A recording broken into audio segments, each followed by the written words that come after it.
Robulus John Harpley oral history recording for the National Library of Australia. The date is the 17th of the 9th, 2009, and we're at Woy Woy, New South Wales. And I'm talking with Tracey Howie. Now, we better get this Tracey right. Tracey-lee. Yep. And Howie is Howie. That's right.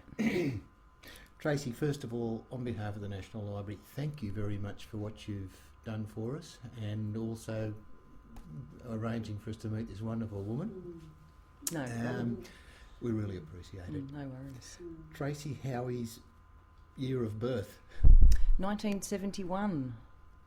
But a child. Yes. Spring chicken. and who was Tracey Howie before she was Tracey Howie? Tracy Robinson.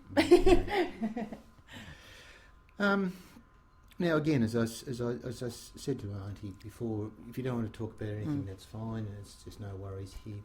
Where were you born? I was born in Cronulla. Okay. Mum and Dad? Yep. Okay, let's talk about them. All right. Well, Mum's always been a home mum, and Dad was a interstate truck driver. Before I was born, he worked in national parks and that sort of thing. Like in a few of the areas up here, like there's a few parks that have been opened up to the public. Gurrigal's one of them, and he was on the gang that put the car park in there and the pathway down for the people to walk through and that sort of thing. And then when work sort of dried up here, because we were living up here, my grandparents were living at Miranda. So with Dad being interstate truck driver, when it was time for Mum to give birth, she'd go down and stay with Nan and Pop. That's why we were born at Cronulla. So, yeah. In the Shire. Yeah, in the Shire. That's right. Yeah. So. Yeah. The Indigenous side of things, where does that come in? That's on Mum's side. Okay. Yeah. Give us a little bit of a family tree there, if you don't mind. Yeah. Well, what, do you want me to start at Bungaree? Yeah, as far as yes, that's right. Now that was Okay. fascinating. That really goes back, doesn't it? Yeah. Okay. Yeah. He was my great grandfather. Now we're talking about. I don't know whether I like the term king. No, well, he didn't like that term either.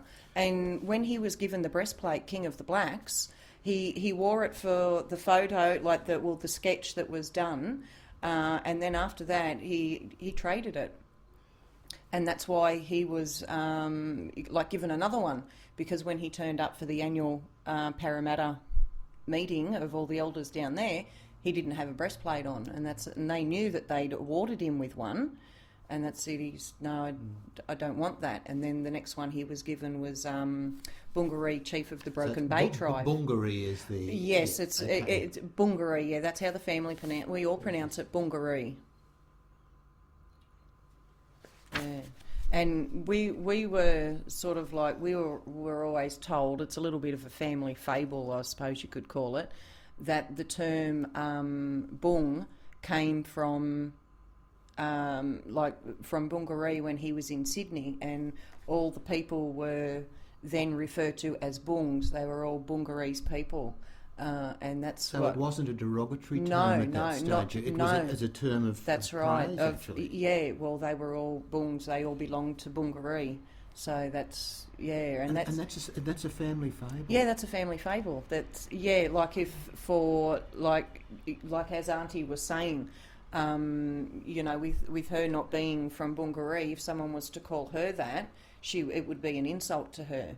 But it was never seen as an insult because of knowing, where it was sort of derived from. So.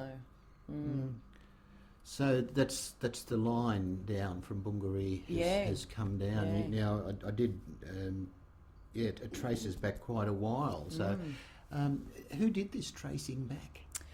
Well, my older sister, she done quite a fair bit, but I've got an older uncle who, sadly, he only passed be 12 months now, September last year, he passed. And he was actually the granddaughter of Charlotte Ashby, who Charlotte was Bungarie's granddaughter. Oh, right.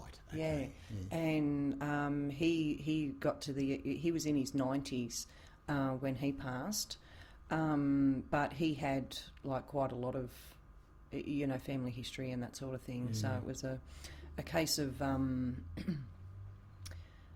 like we always knew, but it wasn't really. I suppose it's only been probably in this century, this decade, where there's been such an emphasis on, like the mapping of Australia, like the history of Australia itself, and Flinders being more spoken about, that made Bungaree more spoken about. So, it's sort of like come out more lately, as far as in the public eye, you know what I mean? But yeah, we were always quite well aware of.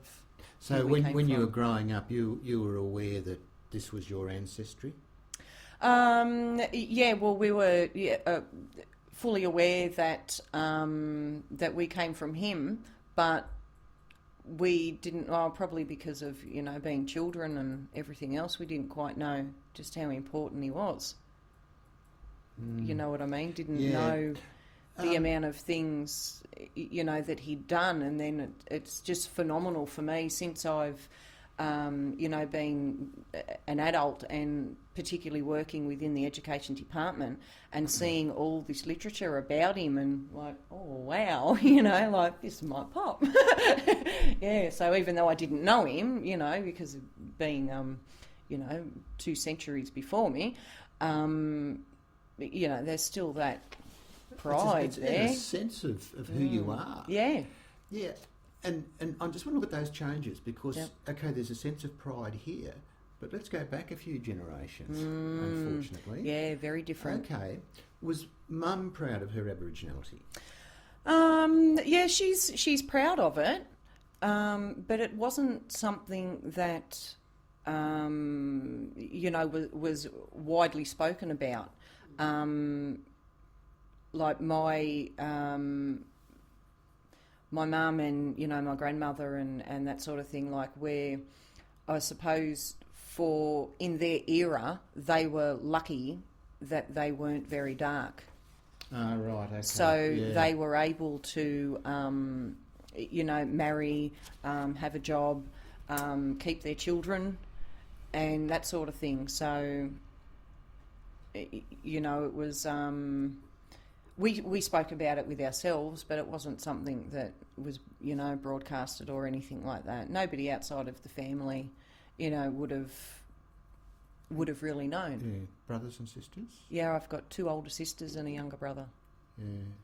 So it was only within that family unit that you recognised that there was this background about it. Oh yeah, and with cousins as well. And that's, like as I was saying before, it's really funny because I've got like some first cousins who are a lot darker than what my grandmother is. You know what I mean? And it's just funny to down through the generations. Some of us got it and some of us didn't. Like my older sister, the oldest one. She's darker than I am. Darker features, darker hair, darker eyes. And then the sister that's in between her and I, she's got blonde hair, blue eyes. So it's very... But still, I think it all boils back to a sense of who you are. Exactly. In a lot of cases. Yeah, exactly. It's that what you are.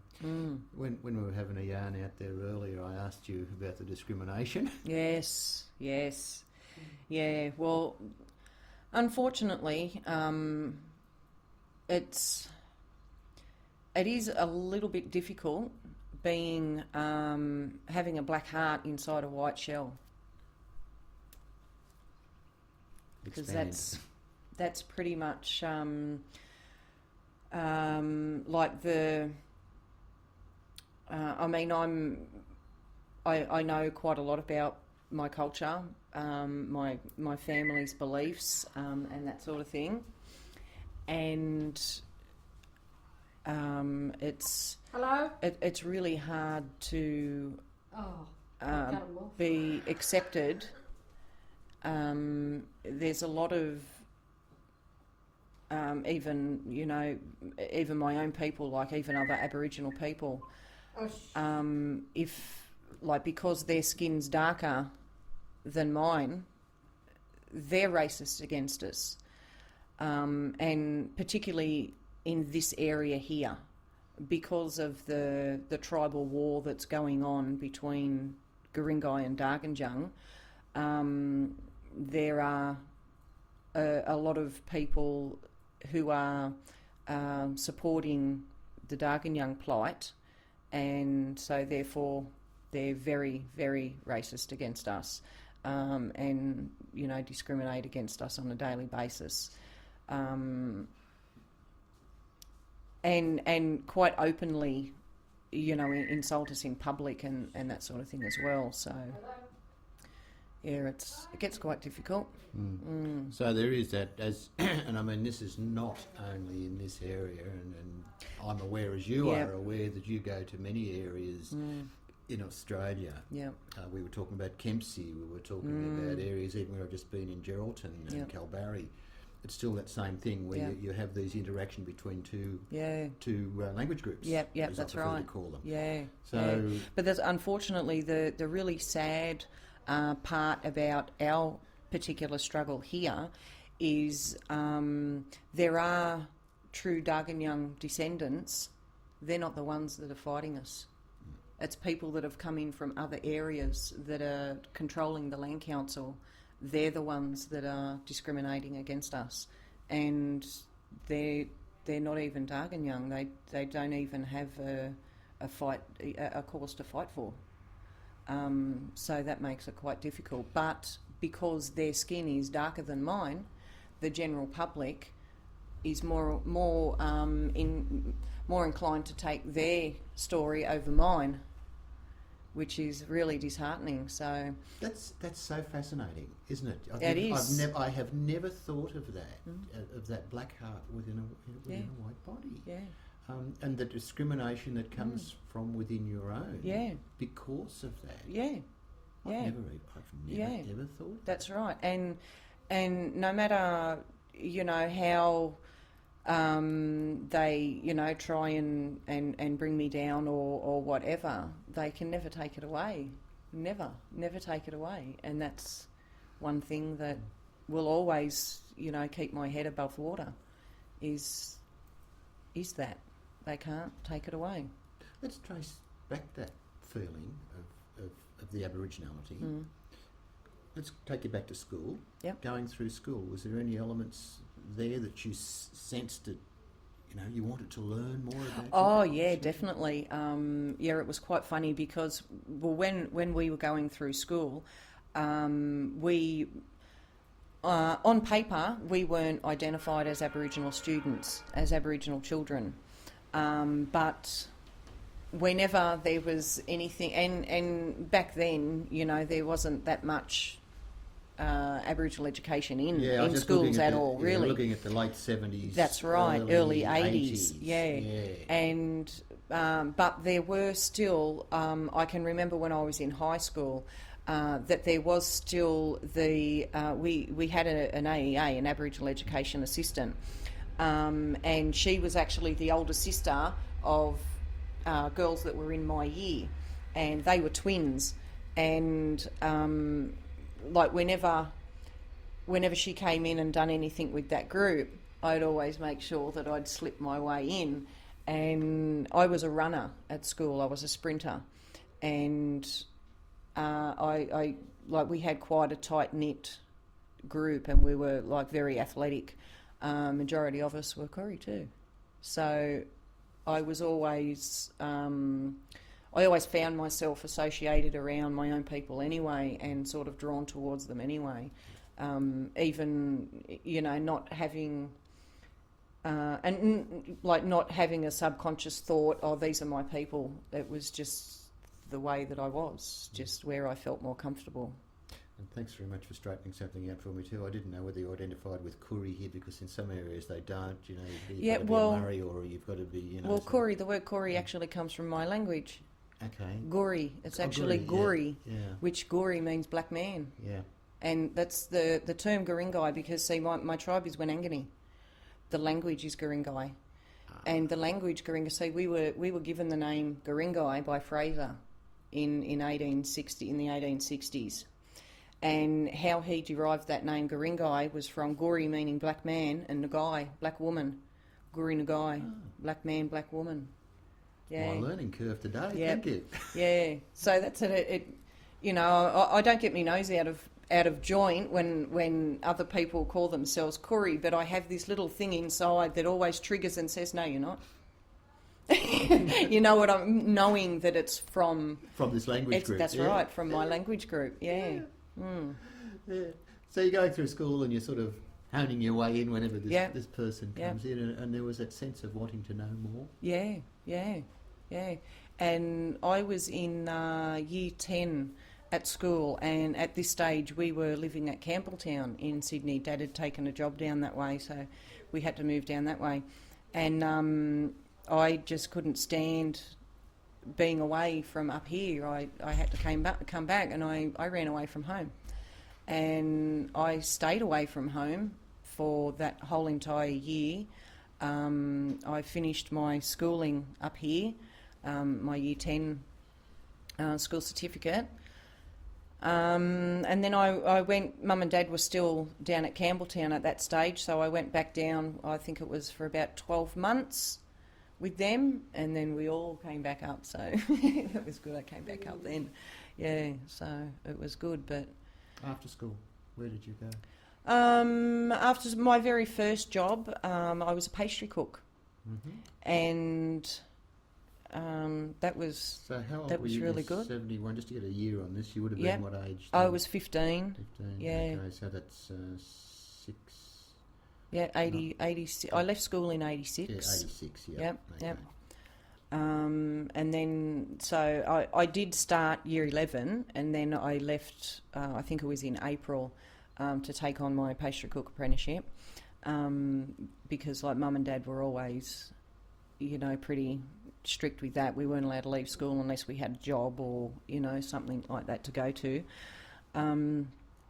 Yeah, so I done that, and I was in that job for about a year and a half, and still waiting on getting indenture papers, and and he never done it for me. So yeah, Dad ended up, you know, stepping in and saying, look, you know, no, it's not going to go anywhere, so, you know, make up your mind. And then that's when I went and I worked in a chicken shop for a little while. And then after I turned 18, I went into security, and I was a security guard. Yeah. I worked in nightclubs. I used to do the soccer at Fairfield on a Sunday afternoon. I used to get sent out to this before they had Sunday trading, and I used to do the Westfield shopping centres on a Sunday when they were closed, things like that. Football games. Yep, done plenty of them. Yeah, and then... Do you like that? Oh, yeah, it was good. It was okay. Yeah, it was okay. Yeah, it was a job. Yeah. Yeah. Going through these times again, and I'm going to continue to ask you this. Yep. Were you still seeking? Were you still looking for something? Well, at that stage, I probably didn't know that I was, but looking back now, knowing the sort of frame of mind that I was in then, that's definitely what I was doing. Yeah, that's a good answer, because at that age I don't think we wouldn't have known. No, would not have known. And I suppose you could say it's like a feeling of being uncomfortable within your own skin, and then all of a sudden, you know, you find the answers that you were looking for, or, you know, get given that answer, and all of a sudden it's just like this massive weight just gets lifted off, and it's like, I knew that. You know, like that's, yeah. When did that weight get lifted? Oh, geez. Oh, I was in my 20s. I'd had baby number 1, but I hadn't had baby number 2. So I had number 2 at 26, so it's probably, about 23, 24, when it all sort of came together, and, we had it in concrete and that sort of thing, because it was really hard to, like as far as the family starting up their corporation and everything like that, and, that sort of thing. It was really hard to get that going, just for we had to prove every single step of the way. You know what I mean? Just walk us through when you started the corporation. Can you just sort of explain that? It was an uncle who he lives up in Queensland. He was the brainchild behind it, and of course another Uncle Murray who's passed away. They were the two that were really pushing it to go ahead. Yeah. So this is the Guring-gai Tribal Link Aboriginal Corporation. Right, okay. Yeah, and the reason why they wanted to set that up, yep. And why family members wanted to set that up is because we'd been trying for years. We'd applied for quite a number of years to become members of the Land Council, and every time they'd ask us, can you prove your Aboriginality? Yeah, of course we can. All right. Who are you?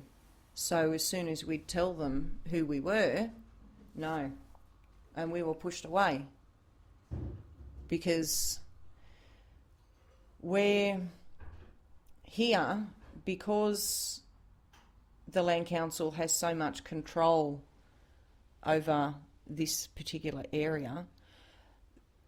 A lot of them saw it as we were taking away their meal ticket. And that's what it all comes down to. The whole lot of it, what it all comes down to. And so it took me personally, myself, 8 years to be accepted as a member. Yep. From the very first time that I'd applied to when my membership was accepted was an 8-year period. Yep. Within that 8-year period, that's when I had to go, and now they condone me for it. I had to go and get birth certificates or death certificates, any certificate that linked me to my mum to my nan, all the way back to Bungaree. Got it. And now I'm hated even more. So... Why? Because they say I'm here to take their money. It's apparently one of the richest land councils in Australia, the richest land council in New South Wales. So it's all, they weigh it all up on a monetary basis, whereas that's got absolutely nothing to do with me. That's what I said to them. If you gave me the money that is in your bank account, I'd make one hell of a fire with it, because they have, the way that they've generated that money is by selling sacred land, by selling everything. So as far as I'm concerned, that's blood money, and anyone who benefits from that money, no good will come to them. So I don't want anything to do with it. It doesn't exist as far as I'm concerned. Got fire in the belly, haven't you? Oh, yeah. Yeah. But, I suppose the main thing that upsets me and my family is that, for years they kept on saying to us, if you want to stand up and say that, you're from Bungaree, then prove it. So when we actually did, the insults and everything that come from that was just horrific. And now they have erected signage up along foreshores up and down the coast that say this is the traditional land of Bungaree, a Darganjung man. So they're quite happy to, and of course they can't deny it because of the amount of literature and history that has been written about him that says that this was his homeland. So therefore they can't deny that, but they're forever denying us that connection. And to me it feels like they're trying to steal my bloodline. That's what it feels like to me, because that is what is important to me about this whole thing. Yeah, it's not is money. that's right, is that connection, and that's what I'm fighting for. How many involved in your land council in your group there? We've got a member list of I think about 60, 70, something like that, yeah. And then there's of course a lot more, family, that are involved, but they're not, like actively involved in the corporation. So they don't like to get involved in all the politics and that sort of thing, and which is really understandable because it's very draining. I was just going to say, this must be very, very draining on you. It is, yeah, but this is the path that has been put before me. So I have to walk that path. I can see why you don't say well with Auntie Lola. Because she's my girl. Yeah, and that's your path. And That's right. And no matter what, they're throwing at me from angles, it doesn't matter, because this is my journey and I'll complete that journey. And they can't interfere with it. It's got nothing to do with them. This is for me. Yeah, so you've got two separate streams here virtually, haven't you? Yeah. Yep. And that's and I know that that my ancestors, I'm the one who gets the support here from the ancestors. I know that it's me that they're with, not them. I know it's me. The education side of things, how did that start? You're working in schools at the moment. Yeah. I started working with the education department on a voluntary basis when my youngest started kindergarten.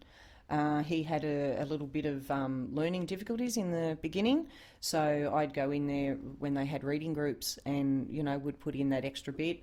And the teachers sort of like cottoned on to, she's got a knack. And I seem to have a knack with wayward boys. Boys that are very high-spirited, I like to call them. Because that's what they are. They're not naughty boys, they're high-spirited.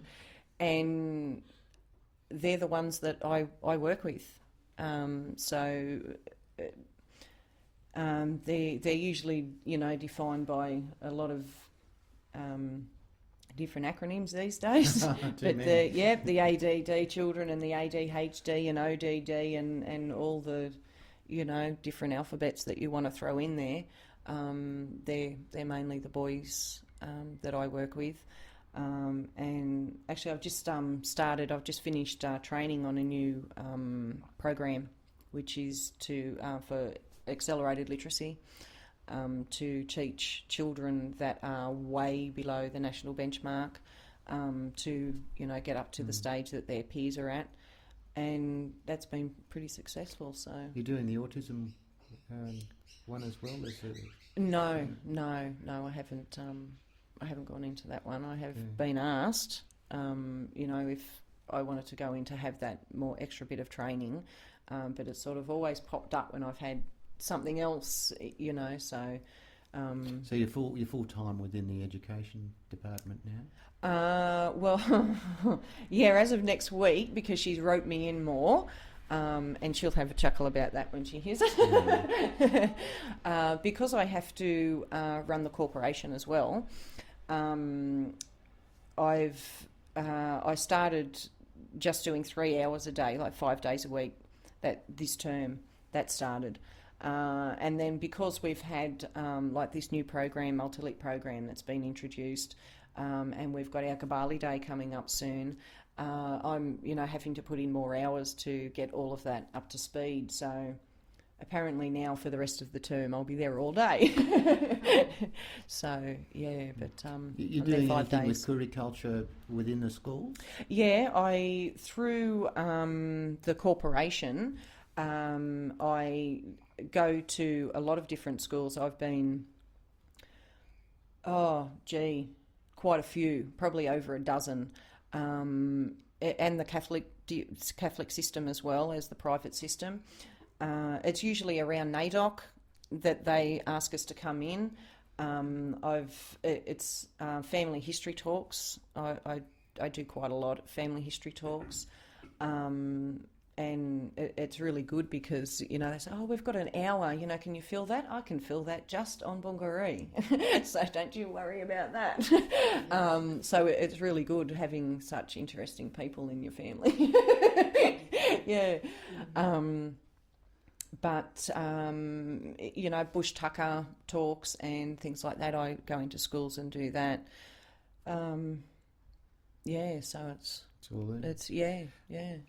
Where did you pick all of this information up? I mean, we're in the unfortunate situation that we can't learn from the old fellas and the old girls anymore. Yeah. Where did you sort of learn about bush tucker, apart from Artie, of course? And my one of my uncles, Warren, who's up in Queensland, he's one of the founders of the corporation. He's actually one of Australia's top botanists. He used to train the SAS blokes, bush tucker, bush survival. Yeah, so he taught me quite a bit. Yeah, there's quite a few things that are in the garden, in everyone's garden, that just look like common weeds. Yeah, and he says, no, you've got to prepare this way and then steam it this way, and it's good eating. Yeah. So, yeah. How are the young Koori kids going? Are they taking note of it, of what you're saying? Oh, yeah. Oh, yeah. And getting back to, as I say, I've been lucky enough to sit down with a lot of the women and talk about it. And I said, what's going on these days? And they say, Rob, respect's gone. Yep. That's right. Yeah. That's exactly right. And listening, I mean, we've got two people here today, yourself, and you're talking about respect. And it's a problem. Yeah. Yes. Yeah. And one of the main things, like, it not necessarily, don't speak unless you're spoken to, but we always knew that if the old ones were talking, even if you needed something, if you wanted something, there was other ways of getting their attention than being rude and butting in. You know what I mean? That sort of thing. And just like if you're sitting with your grandmother and she's telling you a story, like, you might think that she's off with the fairies or whatever at the age that you're at there, but unless you give her that respect at that time, it's when you're older, you're not going to understand what she was talking about. So that's where it is most important, and that's what I try and instill in the children today. Patience comes hand in hand with that respect, and you have to give that patience and that respect in order to get something back, because unless you've got respect for what they're saying and patience to hear it, you're not going to learn it. You hear it, but you're not listening. See, we're talking to, I mean, I think that too often that these tags are pinned on, and I'll say Indigenous kids because Koori is yours. That's good. You can use it. I've got the permission.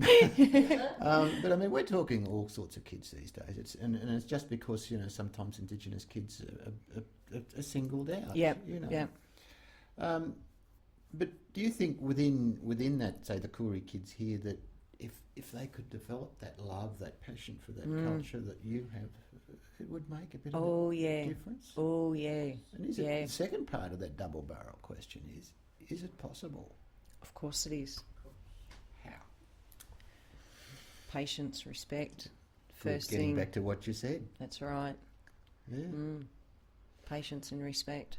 And that's, all it comes down to. Yeah. Do you think that we were talking about again the stolen generation and that there's still an awareness there within the younger Koori kids? Yep. Are they still bitter about this?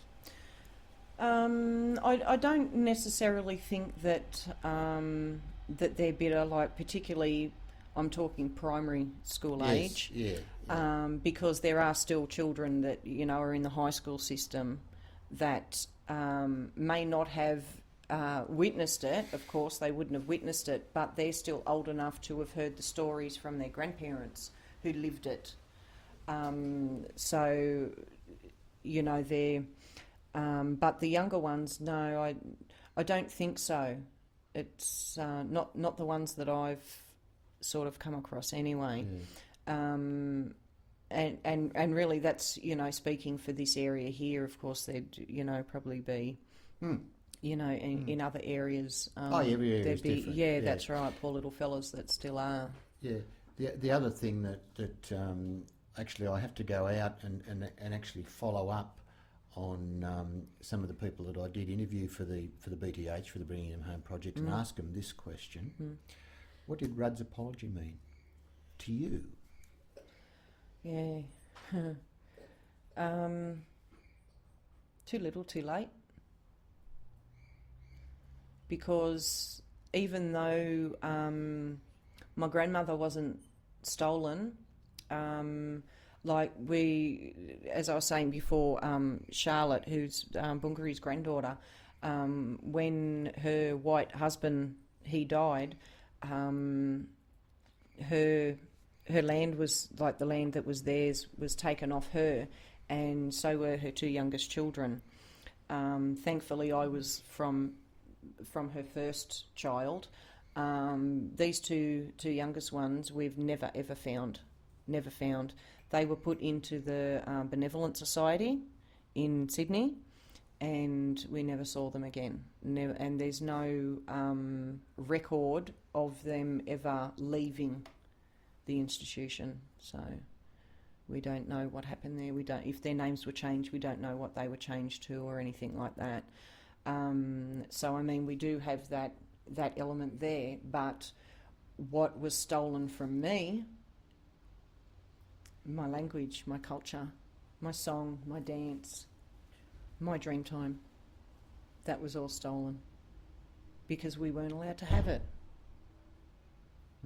So you get me thinking. So the stolen generation may not necessarily only be defined as a person. Defined as a person. That's right. That's right. A culture. That's right. They stole a lot more than just the people. Is that the way your generation are thinking of this? Do you think? Oh yeah. Yeah. Because we're sort of like, now that everyone's craving to know about Aboriginal culture, and here we are, and we've only got scraps to go off. So it's... And you have to assemble something out of... Yeah, we got to assemble something out of all them scraps. Yeah, and that's one of the things that upsets me with like native title laws, particularly here in New South Wales. In order for a traditional group to prove native title over their land in New South Wales, you have to prove that you have continually lived on that land, continually practiced traditional activities on that land, unbroken. Now, that's where I say, now hang on a minute, your native title law, that contradicts common law, because common law forbid us from speaking our language, from singing our songs, from dancing our dances. So how can you tell us in one hand, you had to have done that? Because if my grandmother done that, I wouldn't be here today. She would have been shot like the rest of them. So what have we got? Definitely don't have native title. So Tracey from here is sort of stick in there, kid. Yeah. Yep. Oh, I'm in it to the end. I'm in it to the end. I'm not in control of it, put it that way. And I've known for quite a few years. I tried fighting it in the beginning, and I'm speaking from a spiritual sense now. Tried fighting it really hard, and the amount of times that my husband come home from work and found me in the fetal position on the floor, bawling my eyes out, that was a everyday occurrence. But now I've succumbed to the spirit, and I know that I'm guided by them wholly.